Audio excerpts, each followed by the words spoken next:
Assalamualaikum warahmatullahi wabarakatuh. Kami dari kelompok 8. Di sini kami akan membuat video wawancara terkait dengan etika profesi pegawai Jawa Pos. Sebelumnya, perkenalkan, nama saya Putri Azharul Andari dengan NPM akhir 008.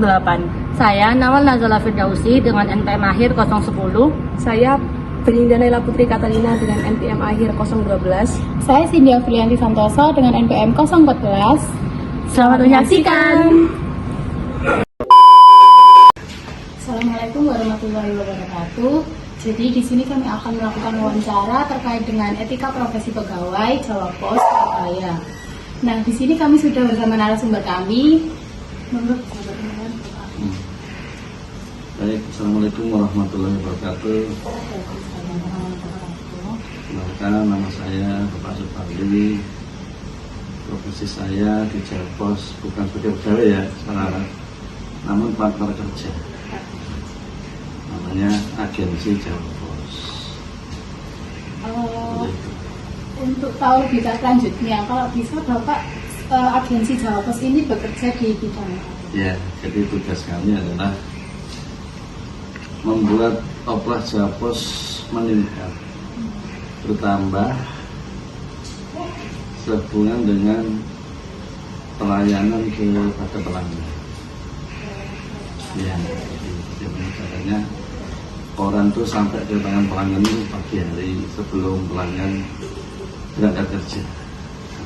Itu. Jadi boleh dikatakan sarapan berita. Tidak hanya sarapan nasi ya. Berita juga penting karena menambah wawasan. Dan sampai orang ngomong gini kita pelunga-pelunga karena nggak dapat berita.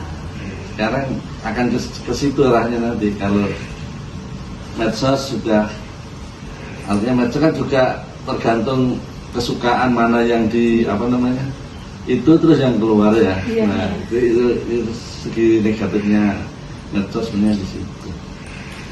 Ya itu. Nah, kita akan melemparkan pertanyaan pertama kita. Oh iya. Menurut Bapak itu apa kewajiban utama untuk Bapak sebagai profesional kerja di Jawa Pos dalam menjalankan tugas dan tanggung jawabnya?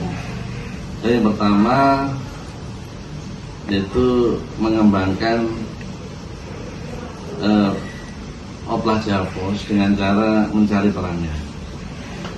pelanggan, terus juga meliputi ke pengiriman layanan. Tentunya kita tidak sendiri ya, kita terdiri dari beberapa tim, ada tim salesman ya, door rumah, ada tim pengiriman ya, ada tim penagihan, ada tim pengaduan. Kita punya ya selayaknya kayak Jawa Pos sendiri juga punya tim seperti itu. Kita sebagai tim profesional juga seperti itu. Jadi misalkan pelanggan nggak terima kontaknya, telepon saya langsung ada petugas yang ngirim. Seandainya seperti itu. Terus pelanggan kok ada yang kirimnya kurang pagi, kita ada loper itu kita sub jadi, kalau ini kurang pagi kita alihkan ke ini, misalnya seperti ini. Jadi pelayanan sangat diutamakan.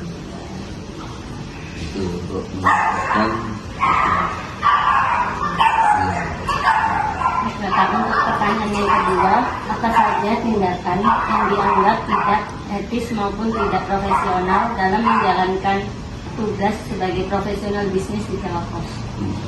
Ya, kita memang diarahkan untuk selalu profesional ya, baik di dalam pelayanan, tidak boleh istilahnya menimbulkan permasalahan kepada pelanggan ya, baik sesama partner istilahnya pesaing kita ya, sesama agen maupun ke pelanggan kita harus berbaik-baik gitu. Jadi terutama pada pelanggan kita tidak boleh merasa yang lebih tinggi, justru kita harus misalnya lebih rendah sehingga kepuasan pelanggan sangat ditemukan seperti itu. Ambil hati pelanggan. Menghadapi pelanggan. Kalau kayak seperti di Indomaret itu selamat pagi Pak. Iya.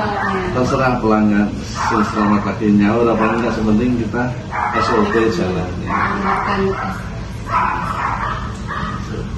Nah, sesuai dengan Bapak yang jelaskan ini tadi, menurut Bapak itu apa yang akan Bapak lakukan jika mengetahui adanya salah satu pelanggaran kode etik atau etika yang dilakukan oleh rekan kerja? Ya memang kita kalau rekan kerja itu ya tentunya kekeluargaan ya. Ya tidak tutup kemungkinan memang pelanggaran yang dilakukan oleh ya selayaknya perusahaan lah, ada yang korupsi, ada ya, ada yang nyuri juga ada. Ya kita sering juga kebobolan juga sering ya, karena ya nyurusi anak banyak ya kita kekeluargaan aja, belum sampai ke merana hukum belum. Ya, belum. Bapak, untuk pertanyaan yang terakhir, bagaimana Bapak dapat memastikan bahwa selalu mematuhi kode etik bisnis dan standar profesi dalam menjalankan setiap tugas yang ada? Ya kita selalu dibimbing ya oleh perusahaan, arahan bagaimana istilahnya memperbaiki hubungan kerja antara agen dengan konsumen, agen dengan perusahaan, tentunya terkait dengan pembayaran ke pusat, terkait dengan pembayaran ke karyawan, itu juga selalu kita perhatikan karena semuanya ada konsekuensinya seperti itu. Di mobil orang bayar ada dendanya, jadi kalau kita membayar lebih awal juga ada bonusnya seperti itu. Bapak, terima kasih untuk waktunya. Gitu ya. Terima kasih sudah menjawab pertanyaan-pertanyaan dari kami. Terima kasih Pak.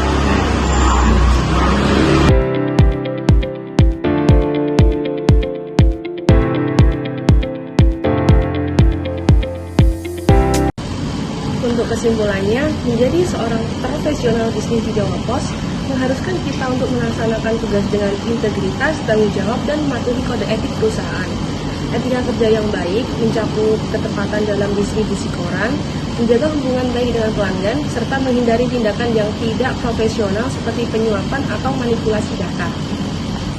Jadi, apabila kita menemukan pelanggaran, langkah yang tepat adalah melaporkan secara objektif kepada pihak berwenang di perusahaan. Untuk tetap berada di jalur etis, setiap individu perlu secara konsisten memperbarui pemahaman tentang standar profesi, mengikuti pelatihan yang tersedia, dan berpegang pada prinsip kejujuran dalam setiap keputusan yang diambil. Dengan sikap profesional ini, kita dapat meningkatkan kepercayaan pelanggan dan mendorong pertumbuhan jumlah pembaca di Jawa Pos. Terima kasih telah menyaksikan video wawancara dari kelompok 8 terkait dengan etika profesi pegawai Jawa Pos. Sampai jumpa. Bye.